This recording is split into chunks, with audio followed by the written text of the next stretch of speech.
Guess who's coming to dinner?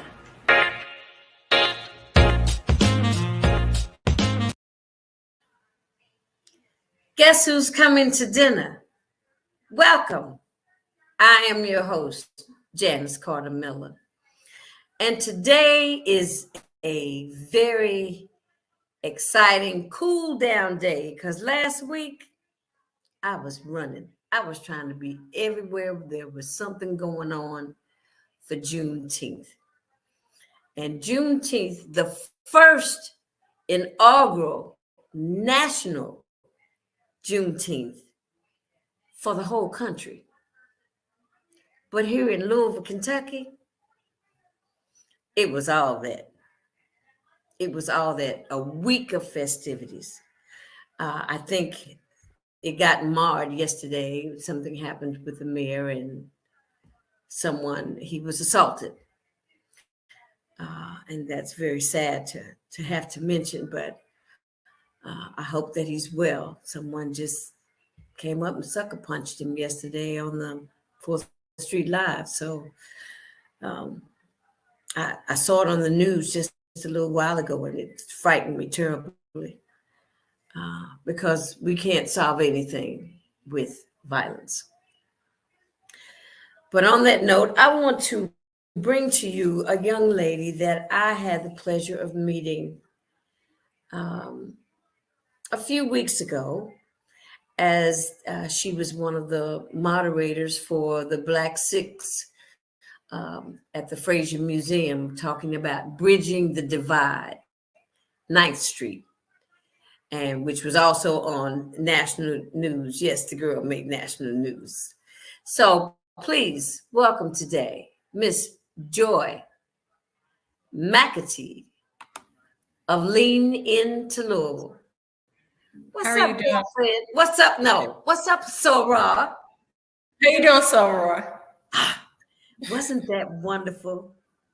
It was. I looked It was at an you and amazing said, we celebration. should have known. Yeah, no idea until we during the gala we went up and we were calling all sorors together to take a picture, and I looked up and I saw you getting in the line, and then we kind of met eyes and had this realization, like, that's What? Right. Absolutely. Well, Joi, your first impression that you gave to me was that you were a rock star, that you carried yourself with, your carriage was regal, and you were in control of your surroundings, and you had your work done, you had your notes, everything was all up here, and you were just taking care of business. Tell me about Miss Joi McAtee. one. I appreciate that, and I appreciate you giving me the opportunity to talk with you today and to tell you a little bit more about myself and the work that we're doing here with Lean into Louisville. So I'm a Louisville girl, born and raised. I graduated from the historic Central High School, home of Muhammad Ali.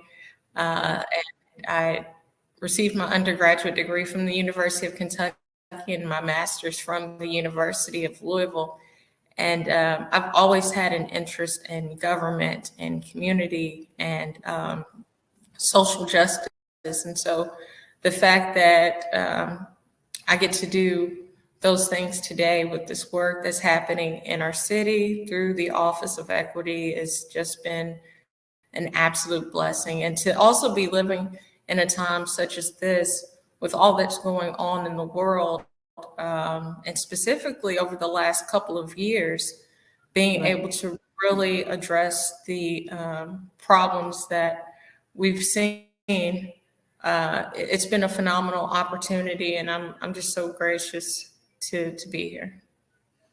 Well, I'm going to tell you, you are in the right place at the right time with the right credentials. You know what I'm saying? A lot of people don't get to have a job that's in line with their degree. Absolutely. You know, and that's a feat in itself.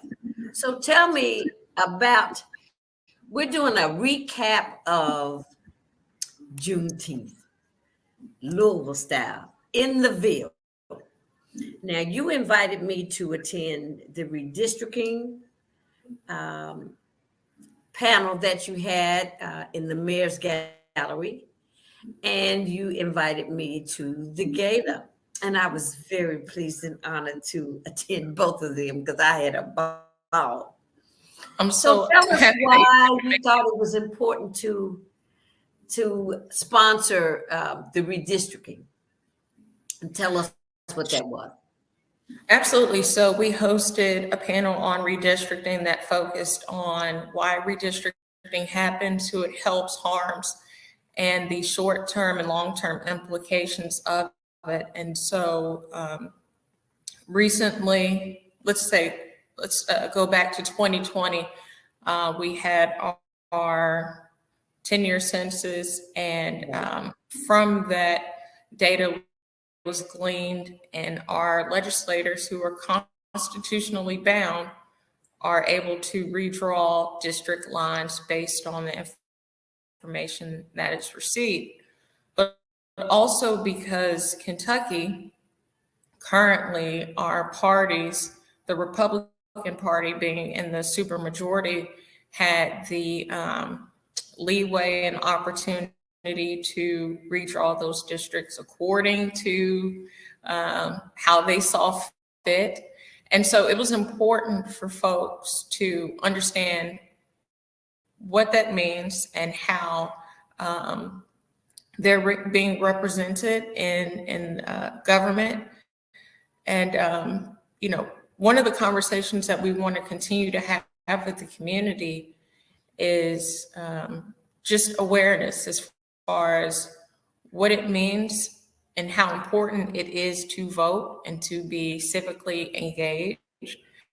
For a number of reasons, there are folks who choose not to participate in the census or don't understand the importance of completing that each year. And so for this census, we had a number of issues, specifically with white Americans and Asian Americans being overrepresented, and members of the Black and Latinx community, as well as the Native American community being underrepresented. Right. Okay. So that's significant when you think about who was then in position to go to Frankfurt to represent your interest in politics. So we just wanted to have a discussion on that, and then also for folks to take away from that discussion and then to figure out how they can get activated within their community. Well, so we found out, I found out that the West lost a district. Yes. Because of, they were saying that people were moving out of the West, maybe to the East, because the East gained. But what happened when that movement went about, that we lost a representative, a seat for a representative out of the West End that would have normally maybe been a person of color. Let's put it like that. Exactly. So it didn't help us at all with someone to represent and speak up for us.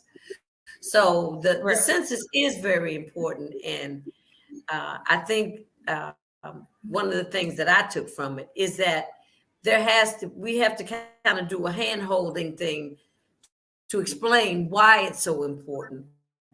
If you don't answer your door, then answer the phone call, because I used to work at the Census Bureau, and a phone call is something that they randomly make. So if you take 5 minutes to answer a census on the phone, you don't have to answer the door.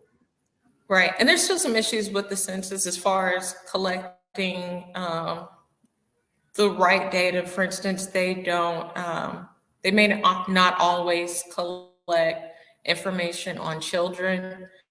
And of course, when you look at the number of folks in our city who may be undocumented, that also poses a problem when we're talking about accurate representation, because you have folks who are frankly afraid of being found out if they don't have the correct paperwork, and the implications that go along with that. So, you know, that's where Lean Into Louisville comes in, as far as, okay, how do we get people involved? How do we get them engaged within with what's going on within the community, to have their interests represented? Okay, so when you say that's how Lean Into Louisville works, tell me what the mission for Lean Into Louisville is. I mean, how it's supposed to help our community. Right. So Lean Into Louisville is focused on addressing and confronting the history and legacy of all forms of racism and discrimination. And we do that through a series of programs, activities, community conversations, art exhibits, and events to bring folks into this dialogue around race and discrimination. We have a vested interest in engaging with community members who are not normally involved in these kinds of discussions, but then also wanting to reach out to people in populations who have been historically marginalized, to amplify those issues and to really make Louisville the true, compassionate, and equitable city that we claim to be. But we have to do more, and being more visible, educating people is the biggest portion of this. Frankly, there are policies that have been in place for decades, that have contributed to why we continue to see poverty and crime. And so we are trying to work on addressing those things by educating people about these policies, and then figuring out how we can engage with our city leaders and officials to rectify those issues. And you kind of expose your task is to tackle those problems that we're having an issue with, maybe because of lack of information, a lack of representation, or being able to reach the people that need the information. It's a kind of a twofold situation, huh? Absolutely. And then we're also working on calling people out, and essentially saying we're not going to stand for discrimination, and building up a group of folks in the community who are aware of these things that are happening, and letting them know that they are on notice, so that we can start to implement these changes that need to happen in our city. So we're grassroots. We're going to the core of the problem. We must. No more. We have to. And absolutely no more. We're not absolutely. taking what was that from the movie Network. The man stuck his head out the window. He says, "I'm mad as hell, and I'm not taking it anymore." So absolutely. That's kind of where we are. Absolutely. There is a true sense of urgency in the work that I do. And,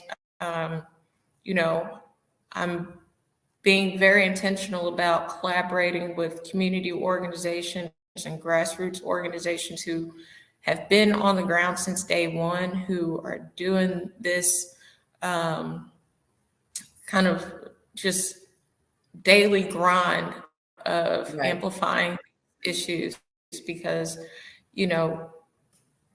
frankly, there needs to be some repair, a reckoning between the community and government. And, I'm just Joi McAtee, before I ever stepped into this role.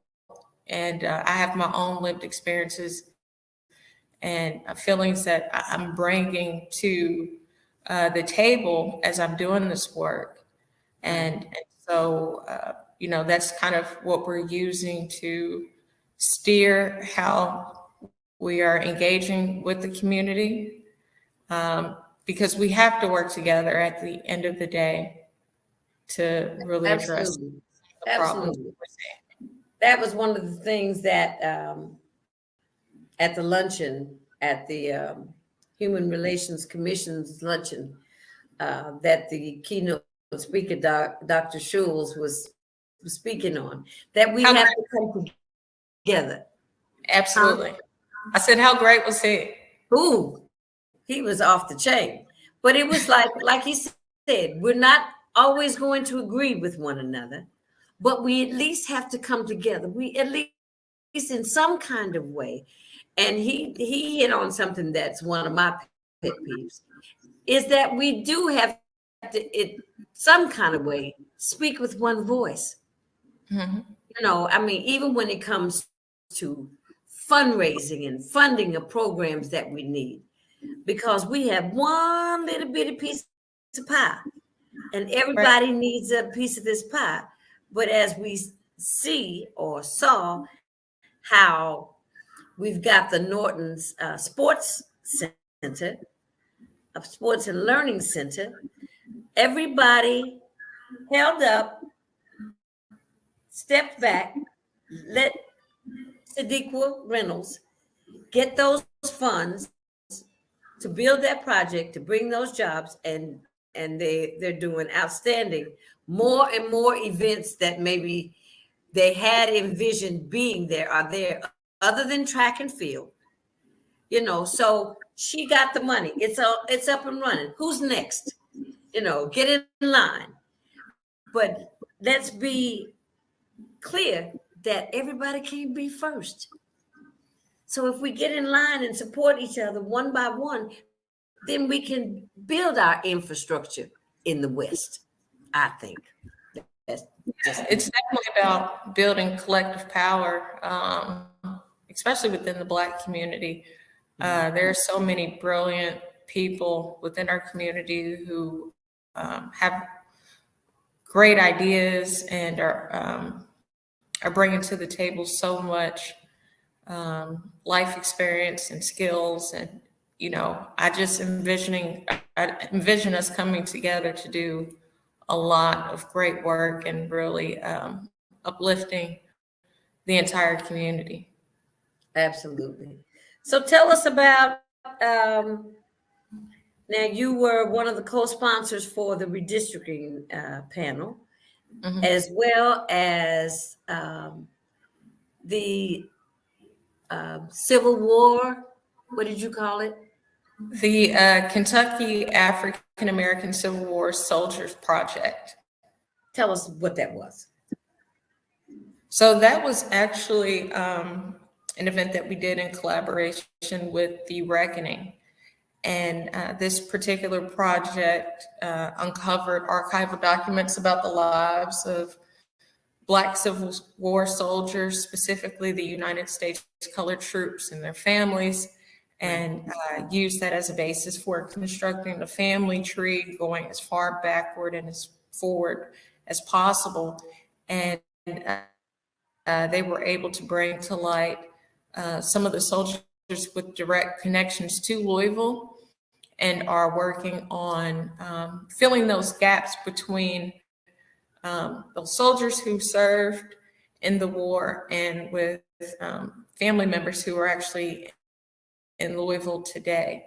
And so there is a database that they have constructed that will allow Black families to put the pieces of their family legacy together. And I thought it was absolutely amazing. Dan Getterman is the executive director of that project, and the researcher Denise Payton is also a genealogist. Did some extensive work on this, and you know, just because of the nature of our history, so much has been erased purposefully.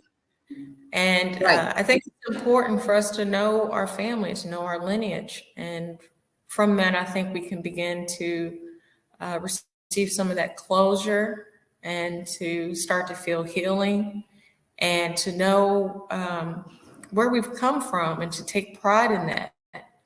And so that was something that was held at First Gethsemane Baptist Church. So I'm so grateful to that church and to Pastor Scott and all the staff there that helped to make it happen. And if anyone is interested in that project, I would encourage you to visit First Gethsemane on their Facebook page, and you could watch the live video stream from that day. And you'll also hear information on how you can get involved as either a volunteer or through searching for your family member.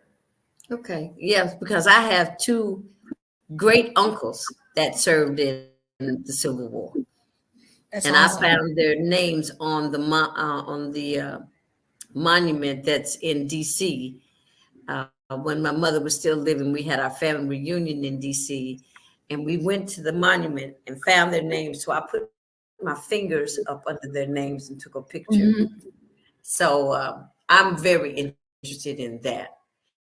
And that's, because a lot of times if reparations does come about, they're going to go there. If you have descendants, no, we are the descendants, ancestors that were in the war, that sometimes puts you in line for reparations. It Right. used to be you had to own property. There's certain things that people don't understand about citizenship that mean a lot. When you go out of the country, if you get in trouble and you don't own property in the United States, they might have the State Department might have problems helping you, because that's one of their criteria. How they can find you in the system is if you own property. Wow. So how hard they make that for us. So we'll work on that too. I want to go to the next part because I know you're a busy lady and you have things to do and places to go. And I know it's almost dinner time for you. So what I want to ask you is, why was it important for Lean Into Louisville to be a part and a sponsor of the gala? And like social events. Yes, so the goal is to make this an annual, robust, meaningful, educational celebration of the Black American heritage. And so as part of addressing these matters of racism and discrimination, we have an obligation to educate the entire city on the history of Juneteenth. Right. And, I think we did a great job at it this year for it to be the first week-long celebration and observance of it. Right. In the future, I would certainly look to collaborate more with other community organizations on events, because if you notice, there were so many things happening at the same time, and I know it made it difficult for the community to really take part in all of the things that were happening. But I hope the community did get plugged into something.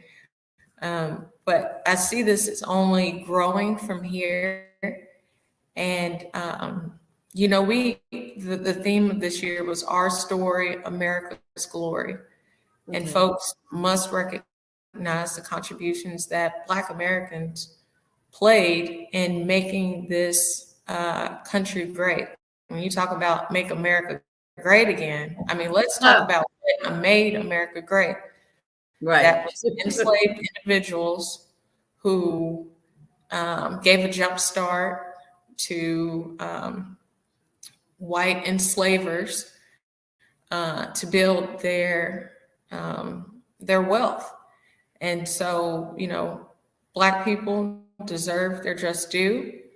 And but we have so much more that we've done other than that portion of being enslaved. We are inventors, we are creatives, we are artists, we are medical geniuses. If you just Google some of the accomplishments and things that Black people have created, some of the most mundane things that you take for granted, chances are there was every day.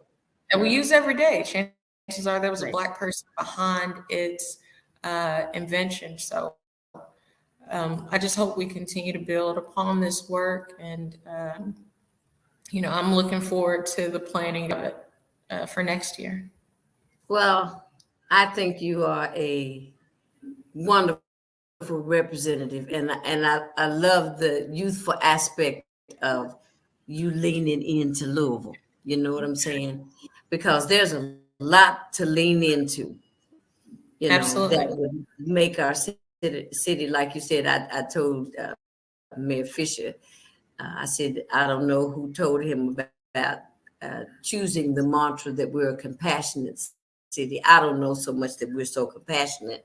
I think he is compassionate, but I think we can be, if the more that we help each other.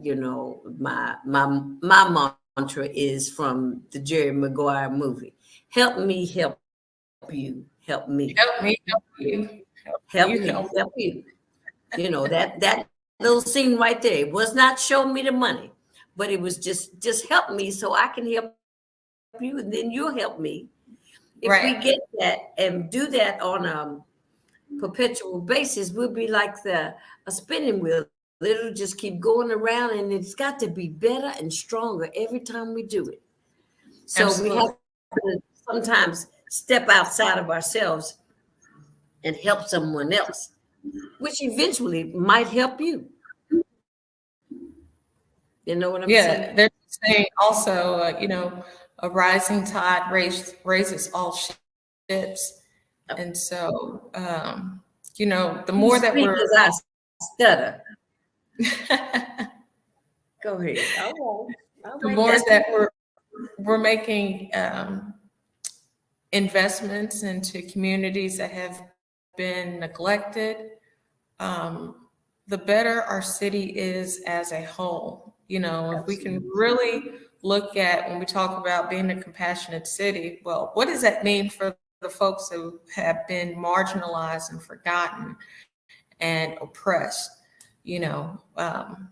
Let's galvanize around those concerns from that community and really make an intensive effort to do better. I'm not letting the gas up at all on the work that we're doing with Lean into Louisville.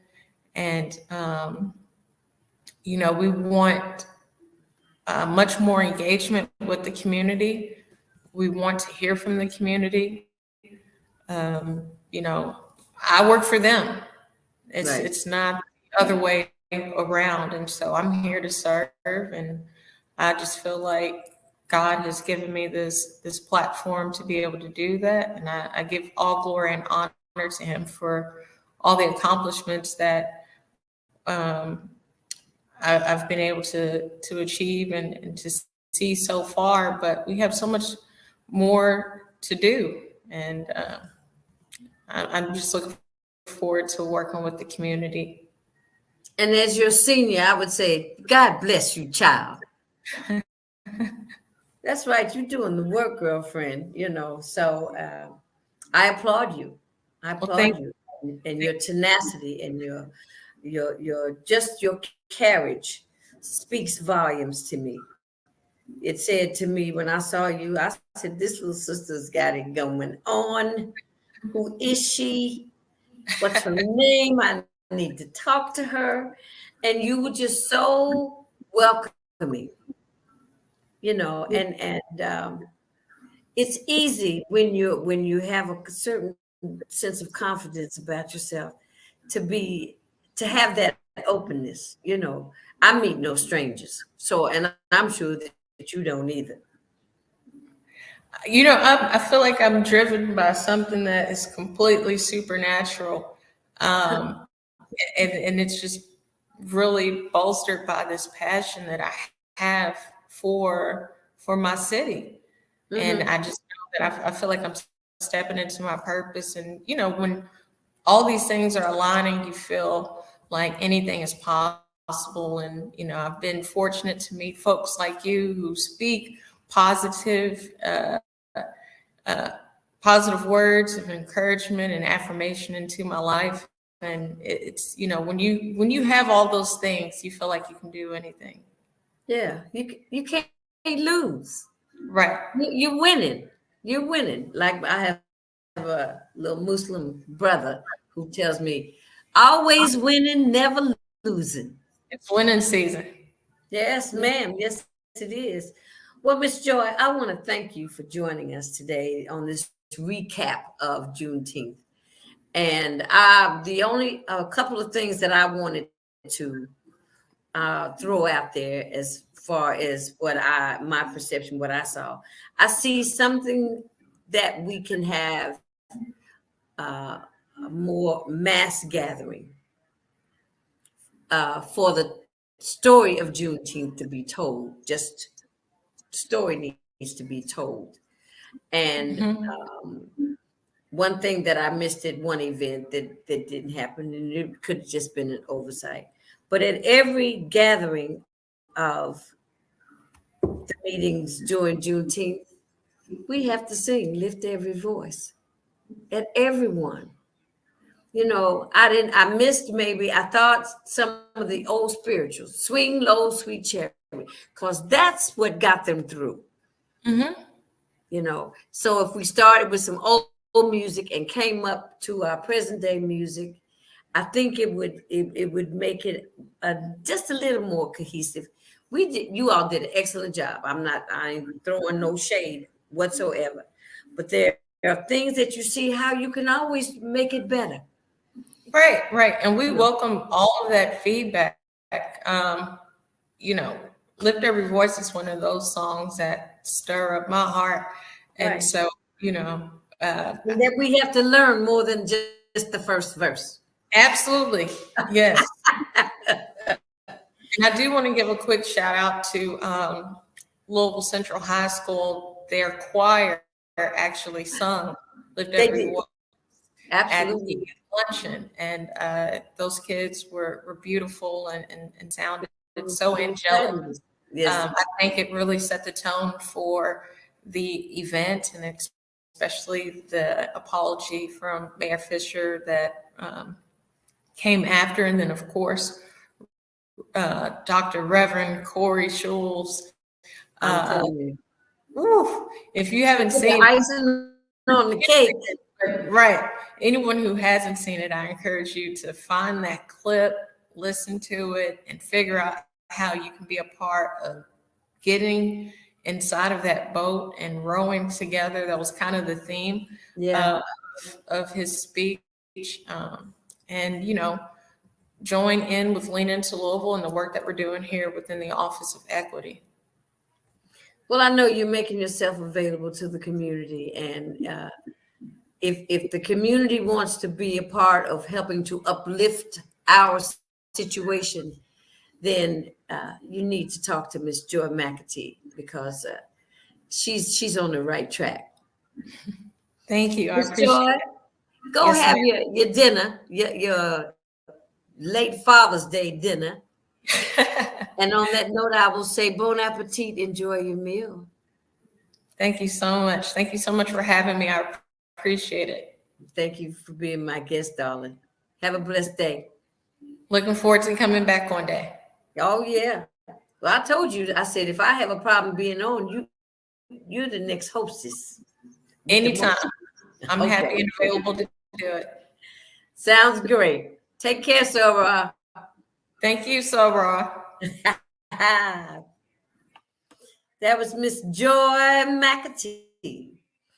And you heard Joi mention about what was really important at that luncheon that for the Human Relations Commission, that Mayor Fischer made an official apology to the Black Six.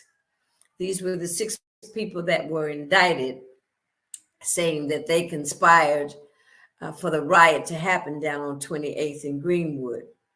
I was 18 years old and standing right in the midst of it all. And to hear the apology was monumental. So I heard it, and now I think I'd like for you to hear it. This is Mayor Greg Fischer's apology to the Black 6. Well, thank you all so very much for being here today. I want to congratulate our Human Relations Commission on 60 years. And Bernays said it properly. It was the right institution at the right time. And I would say it's more important than ever. And even what it was 60 years ago was an important time in our country's history. But to act like we've had an upward trajectory of progress since 60 years ago would be misplaced. So I think the emphasis on our Human Relations Commission is more important than ever. So I want to thank Renee, I want to thank our staff, I want to thank our board for the wonderful work that they do to keep us going there.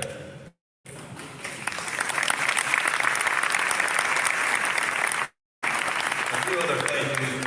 I want to thank somebody that doesn't get out very often of the office, and that is the Deputy Mayor of Louisville, Ellen Hessen. Thank you, Deputy Mayor Hessen, for all the great work that you do. And we've got a lot of Metro employees here, Water Company, MSD, the Housing Authority. If you all could stand up, you do great work on behalf of the citizens of Louisville, so we could recognize you, please. Thank you. You know, I'm a business person that just happens to be mayor right now, and a lot of people, I think, just take government for granted. Yeah, like it's always going to be there. But I can tell you, our whole team is about 6,000, 7,000 people that just work really hard each and every day with a whole lot of talent, and I really, really appreciate that. So, our Juneteenth Festival. It is wonderful to see the growth that we keep having every year. It would not be possible without our wonderful commissioners and our tireless chairwoman, Wanda Mitchell-Smith. So let's give it up for our commissioners. And Wanda Mitchell-Smith, thank you so much. So I have long prioritized racial equity in my administration, and we've made progress in several ways. Lots of investments, about $1.5 billion here in West Louisville. Unprecedented investments in housing. Evolve 502 Promise scholarships for every JCPS graduate now.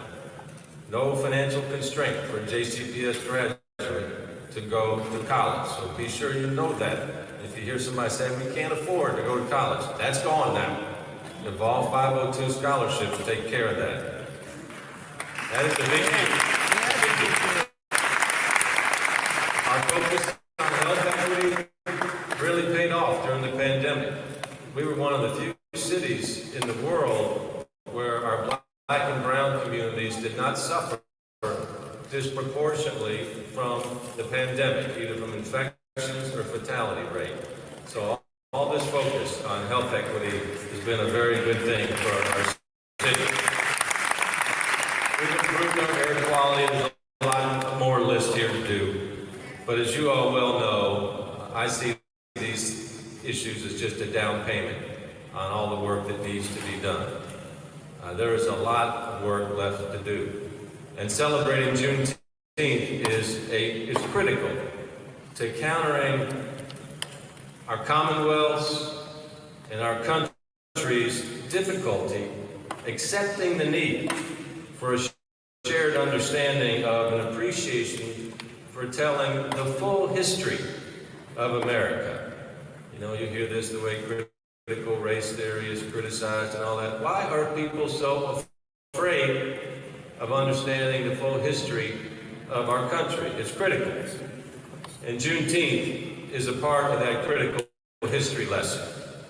Because without a shared foundation and a shared understanding of our history, we not only don't know who we are, we don't know how we're going to move forward. Last month at the Fraser History Museum, I attended a truth-telling panel discussion on the history of Louisville's Black Six.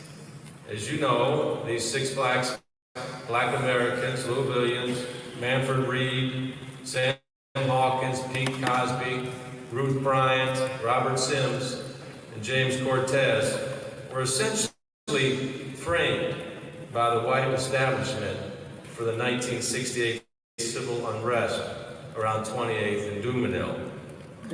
This was an amazing panel.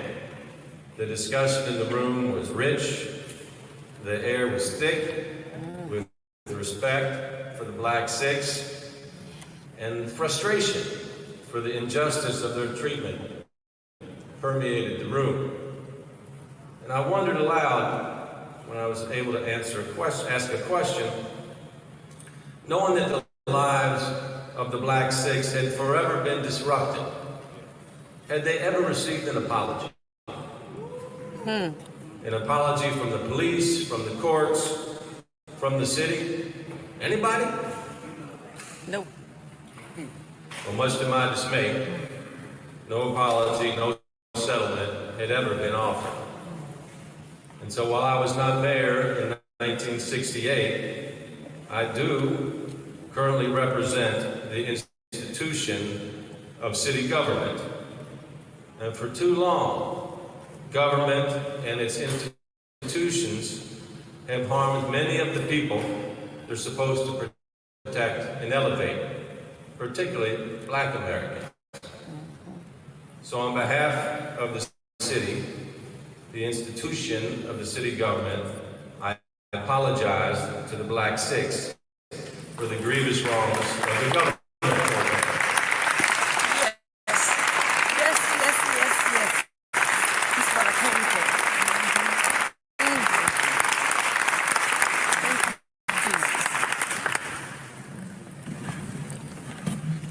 And as I thought about Juneteenth and its important role in truth-telling and the broader history of the white community and Black Louisvillians, I thought about a number of things. The horrors of Louisville as a major slave trading area, from the downtown slave pens to those sold down the river. People like Henry Bibb, the son of an enslaved woman and a state senator who escaped, was captured, and was enslaved again, and held in Louisville City Workhouse, an institution which he described as hell, before securing his freedom on the Underground Railroad. I thought of the challenges of the freed slave, the freed man, to simply establish a place in society for his family, to peacefully, safely support and provide for those he loved. I thought of William Worley, a Black Louisvillian who in 1917 won a United States Supreme Court decision that gave Black Americans the right to acquire, own, and live on property without race discrimination. But the systemic, unfair, and discriminatory housing practices, including redlining, which persisted for decades upon decades after that ruling. I thought about urban renewal and its cruel decimation of our Black business and entertainment community. I thought about Ed Hamilton and the story he always tells of growing up on the second floor on 4th Street and what a thriving district we had. It's a Black cultural touchstone of our city and the South, which swallowed the venues and voices of jazz singers like Helen Hughes and Dinah Washington.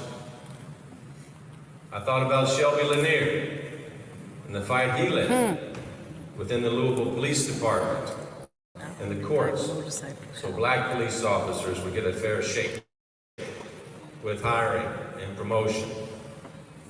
The Wade family and their trauma, buying and selling a home in an all-white neighborhood. Activity from the police in our Black community and Black communities all over the country, from enforcing segregation, humiliation, to the tragic death of Breonna Taylor in our city, and the unacceptable and societal systems that produce racial gaps in education, income, wealth, health, home ownership, and many more.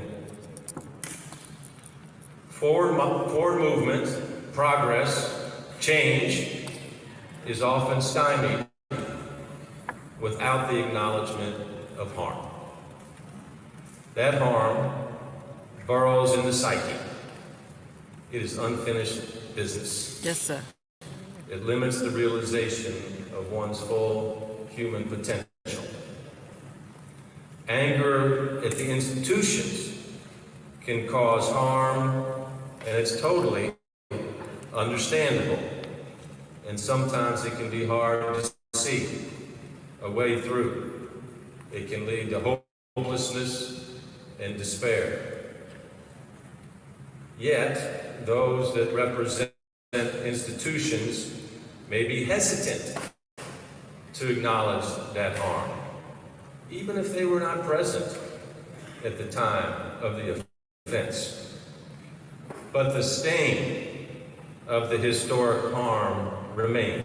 Yes. And acknowledging that stain is absolutely necessary to move forward.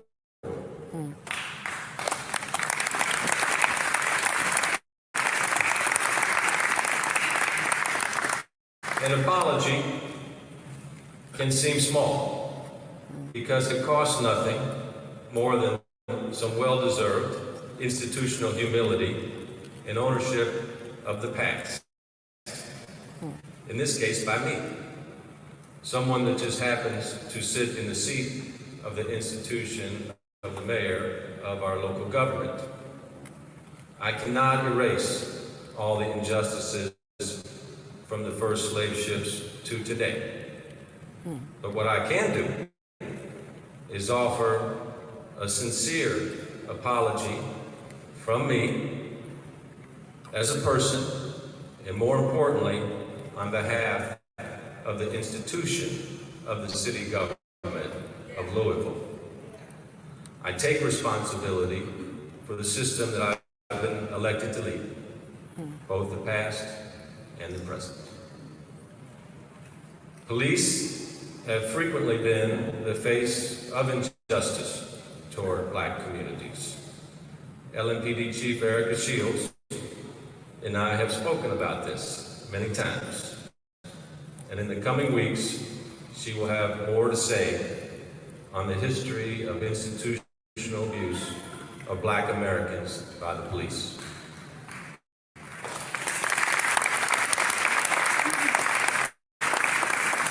So for now, along with this apology, I pledge to continue to fight injustice for my remaining time as mayor and all my breaths thereafter. Thank you all. Well, did you hear that? An apology. Have we ever gotten an apology from anyone about anything? I thought that was major. I thought that was brave and courageous on the mayor's part. And I told him so. And I hope that the city can feel some sense of healing or a sincere gesture being made to how the Black Sikhs were treated back in those days, and tried to be made scapegoats of what happened. Because the riot, as they called it, it was not a riot, it was a rally. It was a rally that there was a noise from a little boy throwing a pop bottle off the top of Little Palace hamburger stand that sounded like a gunshot. And everyone began to run. And we've seen that picture more than once over the past 10 years on a daily basis when people, when there's a stampede. And that's what happened.